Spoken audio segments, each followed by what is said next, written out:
God has indeed revealed himself to us in his word. We read the Bible, we see his revelation of himself. He's revealed himself to us in creation, I know, but in the scriptures in an incredibly amazing way. And let me tell you something about one very particular way that God has revealed himself to us in his word. He does it through giving us an unsanitized human history. Have you ever noticed that about the history in God's word? It's unsanitized. It's the real thing. God doesn't make his people look better than what they are. And he is showing himself as he providentially works through human sinfulness. The Bible is not sanitized. So we get the reality we need to see because it's where you and I live. We live in reality. God has shown himself to us in a real world. And we need it. Humans are plagued in this real world by the reality of sin, the problem of sin, and none of us have been immune to sin ever since it came into existence in Genesis 3. Not even us in the church, right? We're not immune to sin, are we? We live in the real world and we show it every day. Now, today, I don't really have an amazing attention-grabbing illustration, not that my illustrations are amazing anyway, but today's narrative is attention-grabbing all on its own. It's going to get you. You're going to say, what? You're going to look at this, you're going to say, wow. And my hope today, as you look at this narrative and consider it very carefully, is that you do a bit of self-assessment. That's why I just want to ask 3 questions. You'll notice them in your bulletins. Number 1, do you so easily forget that God is always with you? Number 2, how has God given you a serious look at your own sin patterns? And number 3, do you trust that God's providence in your life produces the best plan? Now, I want you to do this because today's text, it's kind of written to make you realize that it's a bit of a mirror.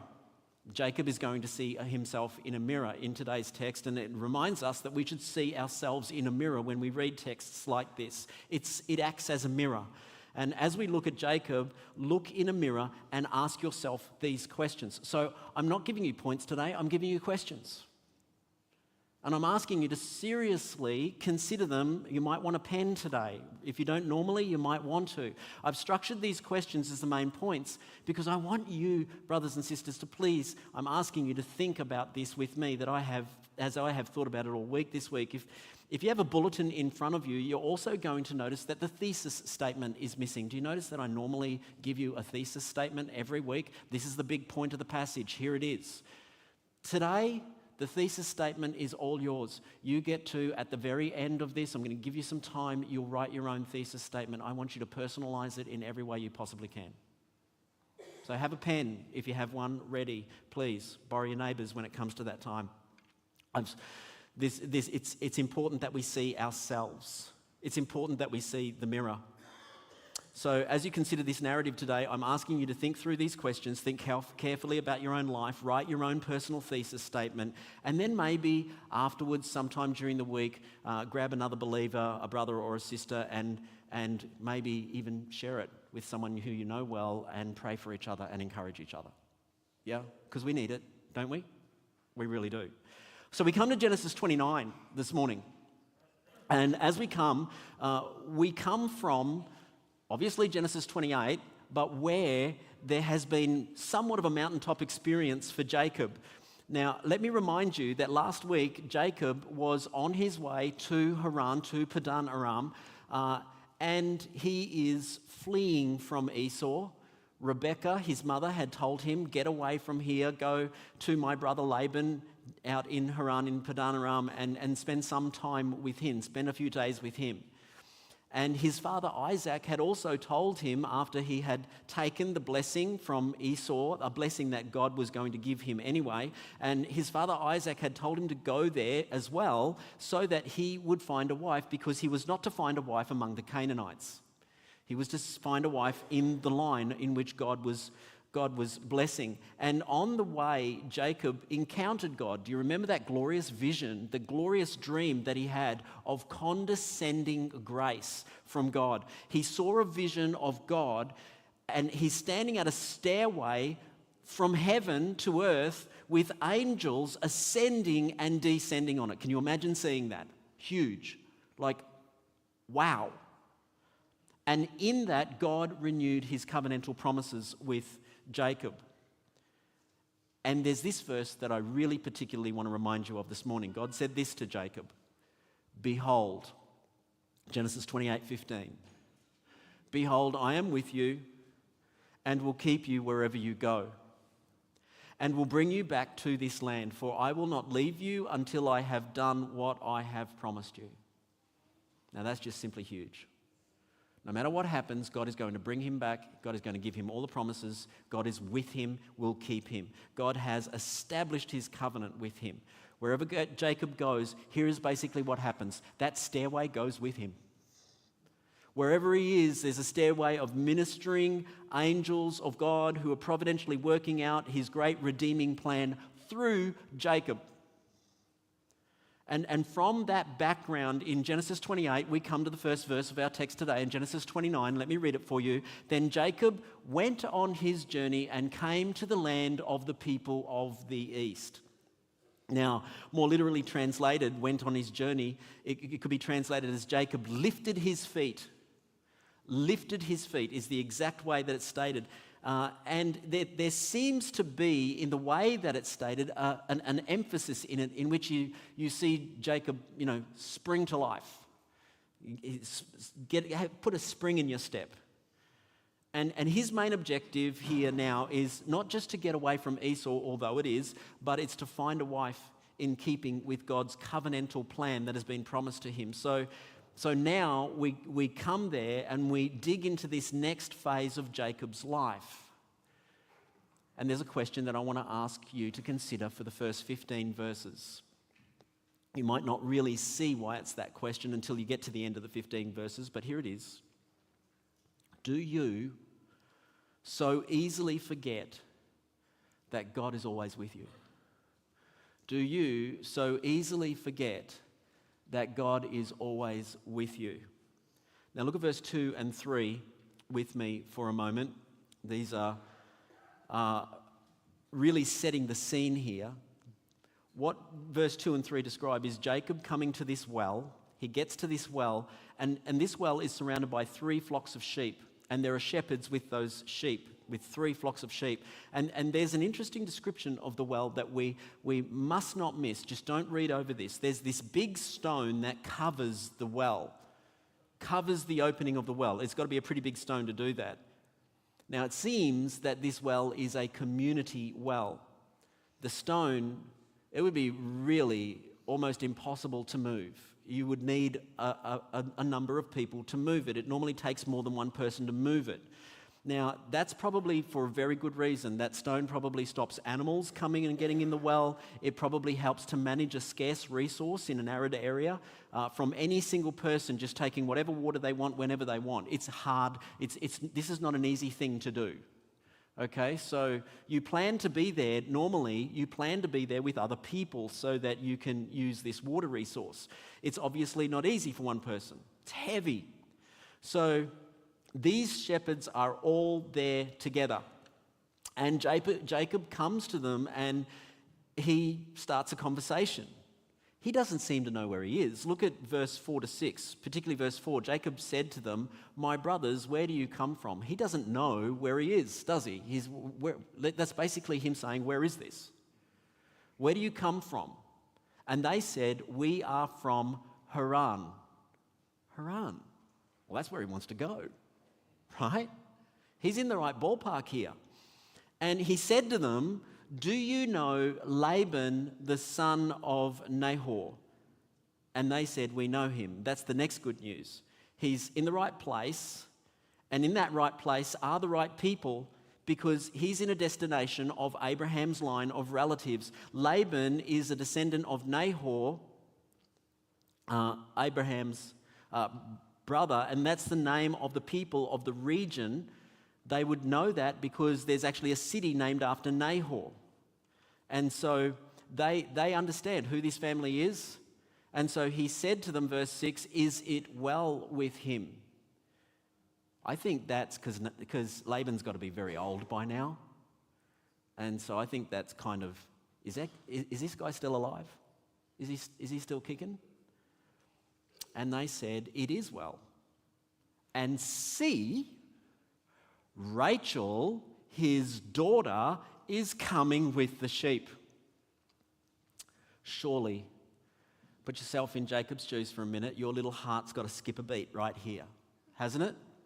You come here, you don't really know whether you're in the right place, you find you're in the right place, you're coming here because you know you've got to come here to find a wife from the right people. You come here and there is Laban's daughter bringing her sheep up to this very well that you've arrived at that time. That's just coincidence, right? That's just a coincidence. That's just luck. We don't believe in luck, do we? I hope not. This is the providential leading of God. This is the amazing providential leading of God who told Jacob that I will be with you wherever you go. And here he is. And brothers and sisters, this is pure providence. Ask yourself a question. What would you do right now if all of this happened to you right now and you were in Jacob's shoes? You realize that you've been led to the right place at exactly the right time with exactly the right people. Let's see what Jacob does. He engages the shepherds to start with. Look at verse 7 and 8. He said, "Behold, it is still high day." So it's middle of the day. It is not time for the livestock to be gathered together. Water the sheep and go, pasture them. But they said, "We cannot until all the flocks are gathered together and the stone is rolled away from the mouth of the well. Then we water the sheep." And what is Jacob doing here? Just look at this carefully. I think he's trying to manipulate the situation, actually. He doesn't want these shepherds around. Normally shepherds are out grazing their sheep middle of the day, but why are they still sitting here and they're sitting around? And so Jacob, his interaction with them is a bit bossy, isn't it? "What are you doing here?" And he comes and can you imagine a stranger coming up and telling you what to do? Can you imagine that? I'm going to say, "Hey, buddy, maybe, get to know me before you start bossing me around." But they do seem to have a response to explain themselves. And the response shows Jacob they're not lazy. They're not just sitting around. This is a community well. They need to be there when they all arrive there, and that's when they take the big heavy stone off and water the flocks together, and Rachel's part of it, and she's nearly here. She's coming. And it seems to me, you ever seen like a big brother who's trying to get rid of his pesky little brothers in the room because he wants some alone time with a girl? You ever seen that? I don't know exactly if that's happening here, but wow, it seems very suspicious. He also has family things that he needs to discuss, and Rachel is his door to his relatives.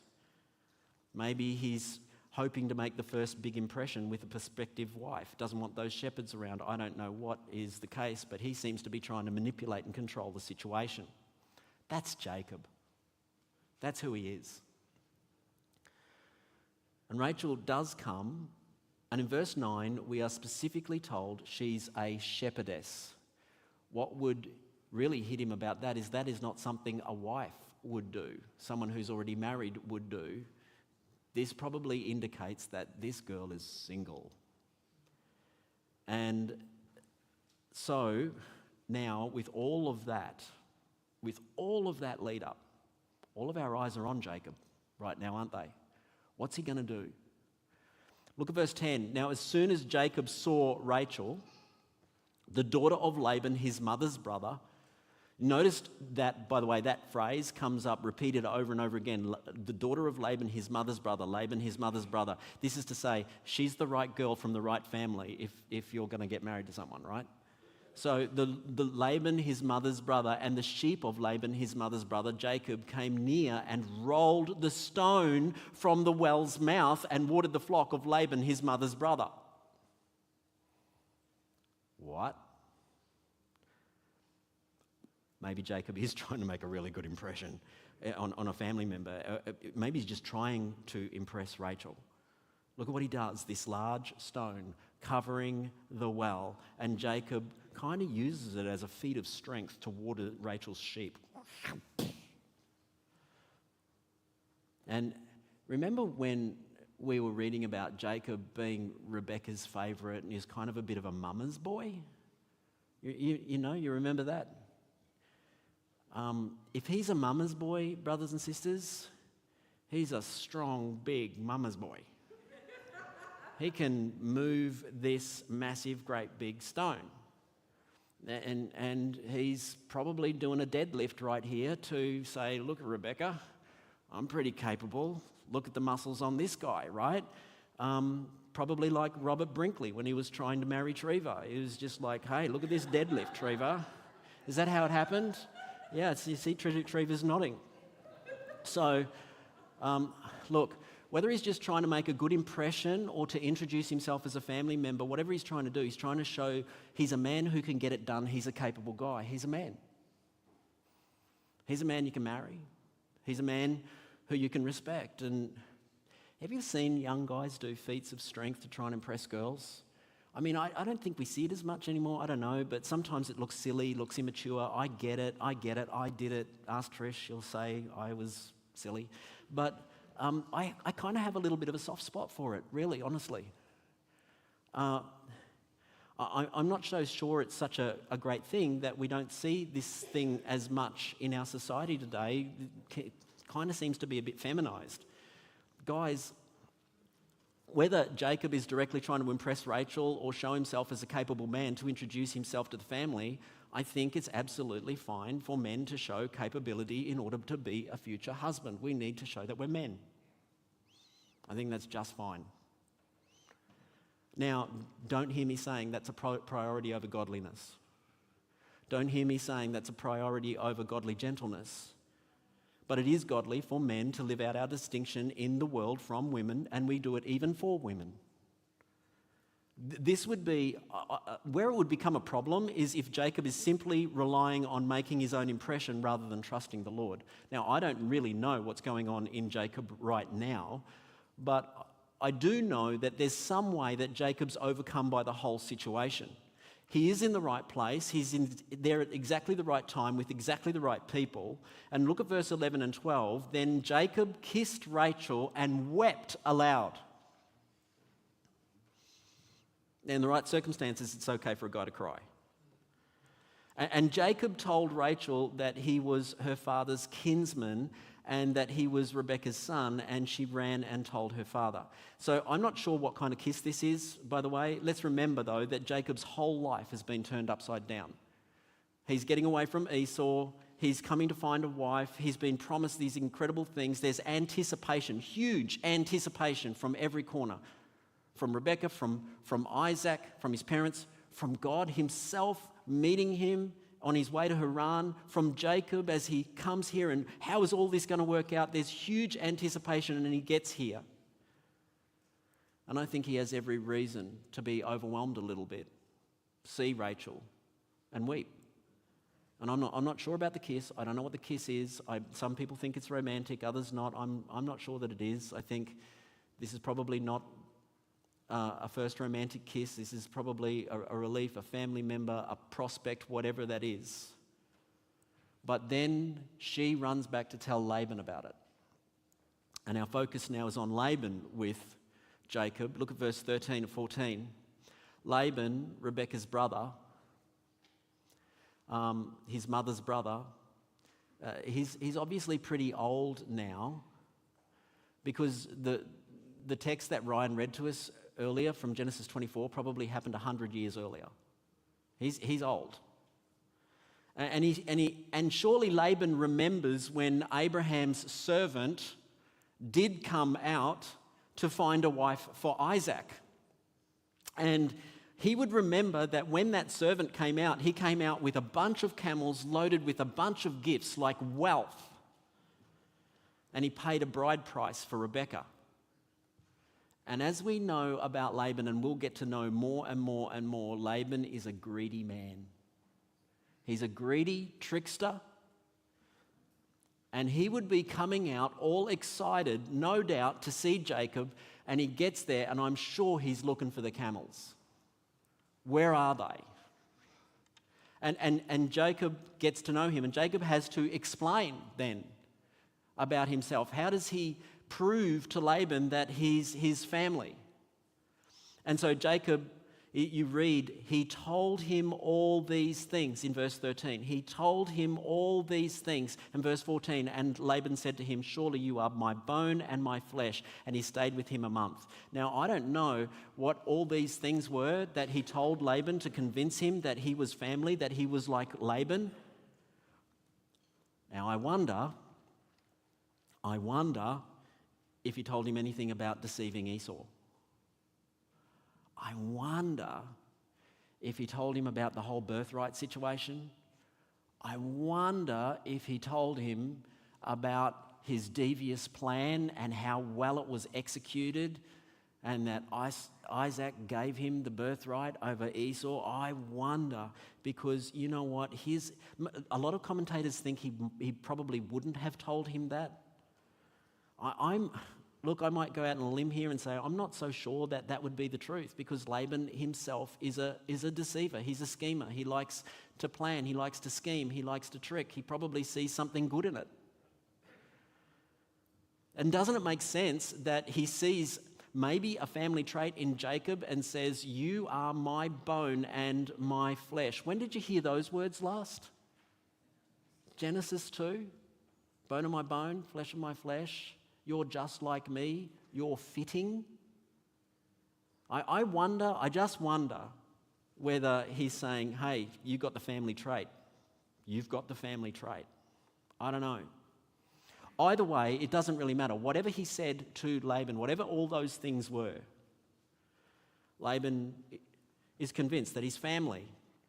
And Jacob stays with him for a month. Now, I want to go back to my question. Here's the question that we have for these first 15 verses. Do you so easily forget that God is always with you? Here's the reason why I'm asking this question. If you remember the reading that Ryan read, he only read part of it. Go back and read the whole of Genesis 24. You'll see what I'm saying.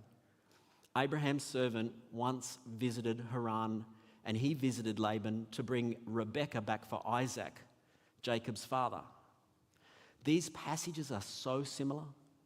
They are so similar. There's two of them that are so similar today. They're so similar. Abraham's servant, but let me remind you of what happened with Abraham's servant. Abraham's servant gets to a well. I wonder whether it's even the same well. And he gets to a well, and he immediately prayed and praised God. God had brought him there, and he prayed. And he was there for a task, and he asked God, show me the right girl who will do this thing and show me her character. And he prayed, and he looked for godly qualities, character qualities. And then he went to meet Laban and the family, and he gave them a full account of who God is and what God had done. And he told them everything that had happened was God's doing. And then right in front of them, he worshipped God. That's what that servant did in Genesis 24. Now let's compare that to Genesis 29. Jacob has had a direct encounter with God on the way. And God promised him that he would be with him and would keep him all the way in an amazing way. God brought him to the exact well, the right place, at exactly the right time with exactly the right people. And here's Rebekah coming up to him. Rachel coming up to him, and he took him to Laban, where he then stays a month with Laban. And if you read all through Genesis 29, guess what one word is not in the whole narrative of Genesis 29? God. God. Not once is there praise on Jacob's lips in this section for God. Not once does he ask the Lord's help. Not once does he speak of God's goodness to others. Not once. He's experienced the wonder of God, the amazing providence of God, and not one word about God is on his lips in this chapter. Brothers and sisters, here is a very, very sad reality that we all need to take heed of. You and I can experience the most glorious grace and providence of God in our life and yet so quickly forget him in the reality of our circumstances that we just want to control. Is that not true? It's absolutely true. Look in the mirror. Please let us look in the mirror. Do you so easily forget that God is always with you? Here's the second question for the next 15 verses. Has God ever given you a serious look at your own sin patterns? Have you ever looked in the mirror at your own sin? Has that ever happened? So let's take a closer look at Laban with Jacob. Genesis 29 verse 15, then Laban said to Jacob, because you are my kinsman, should you therefore serve me for nothing? Tell me, what shall your wages be? Now, at first glance, it really does look like Laban's kind of doing something nice with Jacob. Your family, you need to be paid, name your price. That seems really good. I just think with Laban, you always got to look a few verses ahead and see that he always has an alternative motive. He always has a scheme. He might be opening up the conversation, trying to get something more out of Jacob. And I think we get a little bit of a clue as to what that might be because the next two verses, verse 16 and 17, they give us an interlude, and I think it could point to Laban's real motive. They just describe his daughters. What does he really want? Does he want his daughters to be married? Does he want to get a nice bride price for his daughters? Does he want... Because I think he's just looking for some gain for himself. And we get a description in verse 16 and 17 of his daughters. Leah is weak-eyed. She's got weak eyes, whatever that means. But whatever it means, it's a description that is in comparison to Rachel, who is described as being attractive in form and appearance. So it seems there's a physical difference. Weak eyes means that maybe Leah is just kind of ordinary compared with no real sparkle in her eyes, right? Compared to the natural beauty that you see just immediately in Rachel. And again here, please notice that there's no description of Rachel's character or desire for a good godly character. There's the difference between what we see in Jacob and that servant here too. Here there's a focus on physical beauty, and even though there does seem to be something more than that, because in verse 18 we read that Jacob loved Rachel. And he offers to work for Laban for 7 years if he will give him Rachel as a wife. 7 years. Seems to be, I think, a fairly generous offer. I don't know everything about bride prices. There's some, differences about what people think is generous or not generous on this. But if you're a single guy, marrying age, I'm telling you that a good wife is worth 7 years, okay? I'm telling you that. Please don't take 7 years. But they're worth it. And this seems to be a generous offer. And Laban says in verse 19, it's better that I give her to you than I should give her to any other man. And the her there is Rachel, because he's asked for Rachel specifically. It's better that I give her, Rachel, to you than I should give her to any other man. Stay with me. Yeah, I'll grant that. You're my people. You can have her.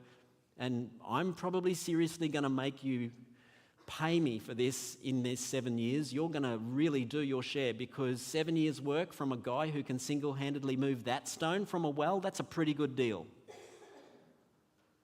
And so he sees gain, I think, for himself. But for Jacob, we do see that he loves Rachel. He loves Rachel. And guys, if you ever want a truly romantic expression of love for your wives, Jacob kind of gives us one. Verse 20.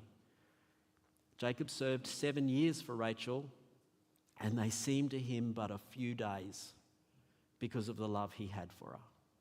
Isn't that beautiful? Ben Draper and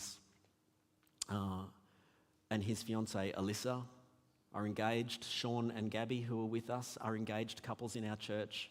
I don't think either of those couples have any intention of making 7 years feel like a few days, right? They don't want to wait 7 years to get married. But Jacob is saying, if that's what I have to do, if that's what I have to do to get you, Rachel, 7 years is nothing. And it's really, we look at that and say, that's not nothing, that's a long time. That, you know, the law, if you were one of the original readers of this text, you would realize that the law in Israel, the Israelites knew that the law in Israel did not even allow indentured servants to be kept for longer than 6 years. They were to be released in 7 years. And here's Jacob indenturing himself for 7 years for Rachel. And then look at verse 21 and 22. Then Jacob said to Laban, so the 7 years have passed.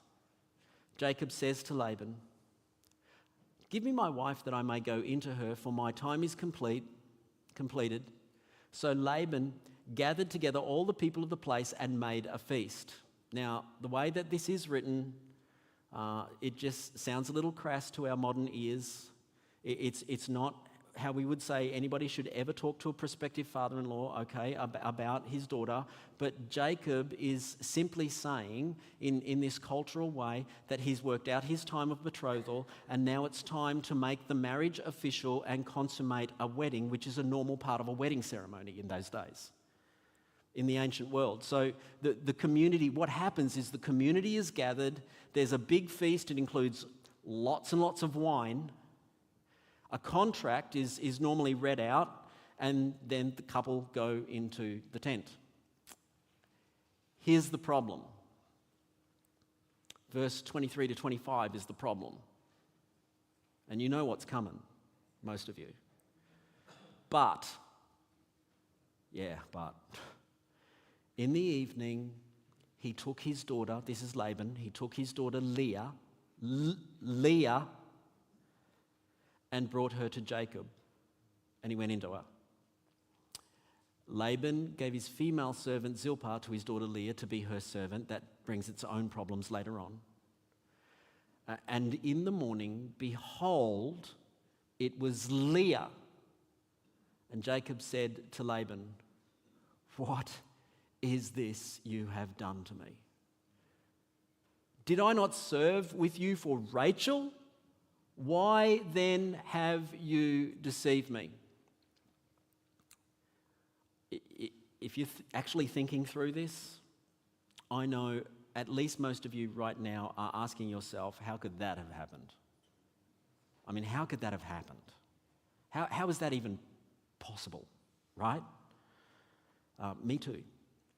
I don't think we have every detail in the text here, but let me give you some things to think about. We do know that in ancient weddings, the bride would be veiled. You wouldn't see her face.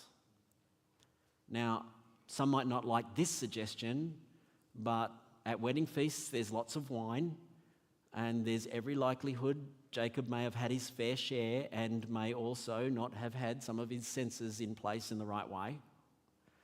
It's dark. It's not modern times. No one's flipping on light switches. So it's dark.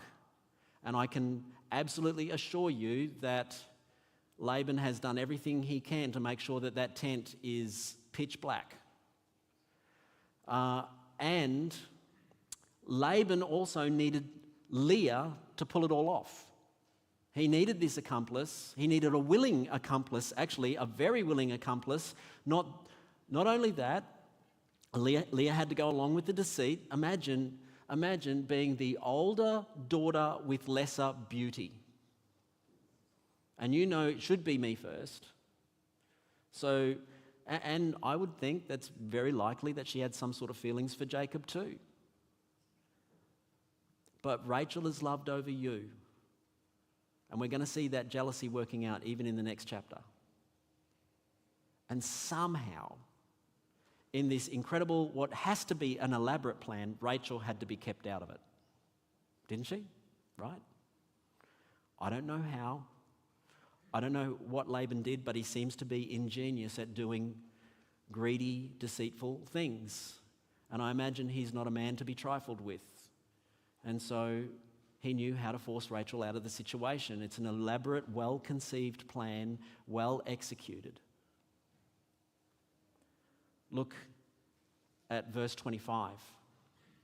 And in the morning, there's an understatement. Behold, that's the most underrated behold in the Bible, right? Okay? I mean, you think about it. There's probably, good morning, honey. Behold. So Jacob's words are very telling here. He asks 3 questions that just don't get answered. And look at the reply from Laban. So the 3 questions are, what is this you've done to me? Did I not serve you for Rachel? And why then have you deceived me? And then Laban just says, it's not so done in our country to give the younger before the firstborn. That's not really an answer. What's going on in Jacob's head in all of this? Like, what's your reasoning if you're Jacob right now? Just humour me for a moment. Let me remind you of the question I'm asking about in this section. Has God ever given you a serious look at your own sin patterns? We looked at Genesis 24, but how about looking at Genesis 27? How about the elaborate plan? How about the mirror image of Rebekah and Jacob pulling together an elaborate plan to deceive Isaac to gain the birth rate from Esau? It's all there. What do we know about Jacob? Jacob was the younger, who, even though it was providentially ordained by God, he deceitfully cheated his older brother out of his birthright. Here we even have younger and older. Isaac spoke these words about Jacob to Esau in Genesis 27 verse 35. But he said, your brother came deceitfully and has taken away your blessing. And now Jacob has these same words on his lips about Laban. Why have you deceived me this way? What does it tell us? Sometimes God just stands you right in front of a mirror with what is happening to you and says, have a look at your own sin. Sometimes God does that. Says, have a look at yourself. Here it is. Be sure your sins will find you out. What goes around comes around. If this is the way you treat others, expect to be treated this way yourself. He who lives by the sword dies by the sword. In God's providence, our own sinfulness has a way of coming back, just staring us all in the face, doesn't it? Hasn't that happened to you? Just happens. And God providentially uses situations like that. Yes, this is God's providence. By his sovereign ordained will, he uses and even ordains these situations to show us ourselves. And the big question is, what do we do when something like this happens to us, when the Lord shows us ourselves in the mirror? Brothers and sisters, this is what I hope we do. I hope we go to another brother or sister in our church, and I hope we say something like this, this just happened to me, and I just realized that God is showing me. And you know what? I think I need your help because my sin is so ugly. My sin is ugly. Our sin is ugly. No matter where it's happening, even if we're seeing it happen against us. And I know it's hard, and sometimes it actually takes a predator like Laban to show us. And Laban's answer to Jacob is really, honestly, it's pathetic. This is not the way that we do it in our country for the younger to go before the older. As if he didn't already agree that it was Rachel that he was giving 7 years ago. Why didn't 7 years ago he go to Jacob and say, hey, listen, this isn't the way that it works? Because he's a schemer, because he's bringing about it in his own way, and because God is ordaining that Jacob get Leah. God is showing Jacob what trickery and manipulation and deceitfulness really look like, and it's ugly. And then in verse 27 to 30, look, Laban says, okay, well, complete the week. I think that's the wedding week. That's the wedding celebration week. Complete the week, and I'll give you Rachel for serving, if you serve another 7 years. And Jacob agrees. I think he goes through that wedding celebration week with Leah, because it's a whole week, these celebrations. And then after that, I believe he receives Rachel as a wife. I think another wedding takes place, and he works for her for the next 7 years. And I want to give you one more question to consider, because you've got red flags flying everywhere right now, haven't you? Okay. Do you trust, even in a sin-cursed world, even with the sinfulness of humanity, do you trust that God's providence produces the best plan? Do you trust that God's providence produces the best plan? There might be some in the room who want to disagree with me about what I'm about to say, but I want to suggest to you that when Rachel was then offered to Jacob as a second wife, did you hear what I just said? His answer, if he believed that this was a true wedding, that a true wedding had been consummated and this truly was his wife that he's already got, which he did believe that. You and I might think about it a different way. We can definitely talk about that. But he believed that this was his wife that he already had now, Leah. And so I want to suggest to you that when Rachel was offered to Jacob as a second wife, his answer should have simply been no. Jacob was tricked. That's horrible, sinful. In God's providence, even in the sinfulness of that exercise from Laban, Jacob was learning something so much more valuable. This is the point. Back in Canaan, Jacob was told by God in a glorious vision that he would be with him wherever he goes, wherever he goes. He would keep him and give him all of his promises. That means whatever happens to you, Jacob, is not outside of God's will. God is providentially in control of all things. And let me tell you, if he's not, I have zero hope. I'm giving it all up. But he is. All things. What does that mean? That means all things. That means God was providentially with him even when Laban was bringing Leah veiled into his tent in that dark, pitch black tent. Jacob seems so easily to forget that God is with him.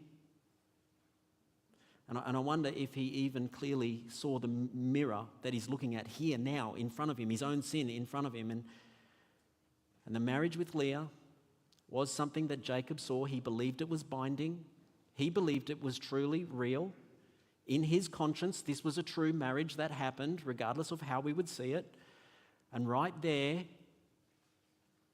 in the offer for Rachel, Jacob, now who already had a wife, even if not the wife that he asked for. So many men and women do get married to a spouse that they want initially, but then they say later, it's not really what I asked for. So we're not that far off sometimes. He should have lived to please the Lord and not himself. His greatest pleasure should be in pleasing the Lord. If this is God's will for me, then my greatest pleasure is pleasing God. But that's not what Jacob said. And I think there are probably many of us who just, our just general, the way that we feel about things, we feel more happy that he went ahead and accepted Rachel for another 7 years' work. At least he got her, right? But I think that's the humanistic therapist in all of us that wants Jacob to follow his heart rather than his God. This make a good Hallmark movie. But let me tell you, biblical truth is pleasing God and not self. How easy is it for us to simply forget God, to ignore He is sovereign in His providence? We try and bring things about according to our own sinful schemes. It's way too easy. But do you know what at least one of your pastors today is thankful for? I'm thankful that God in his sovereign providence has even worked through my forgetfulness of him in moments to do wonderful things among us.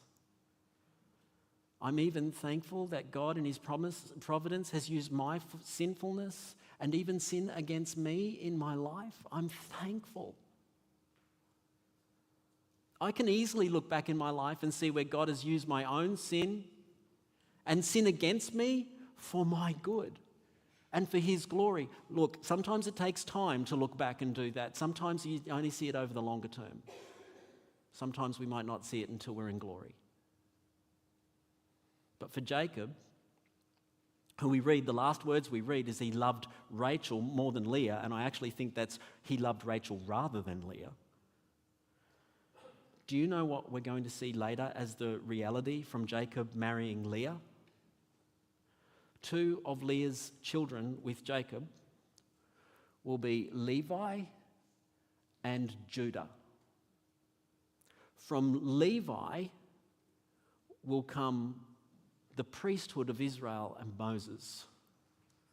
From Judah will come the kingdom of Israel in David that will go to Jesus.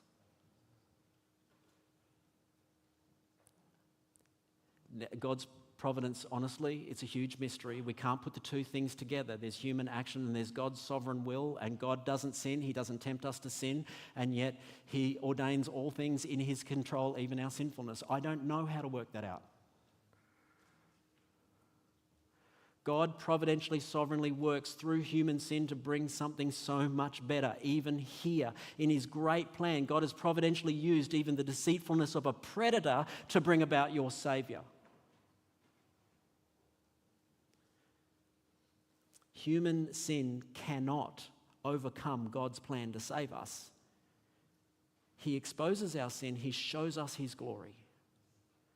So if you're in Jesus today, then this trickery of Genesis 29 has given you a Saviour, one who came into this world and died for your sins and rose from the dead, so that when you put your faith in him, you repent of your sin and put your faith in him, you are forgiven of sin, and he's given you an eternal future of glory and adopted you into his family.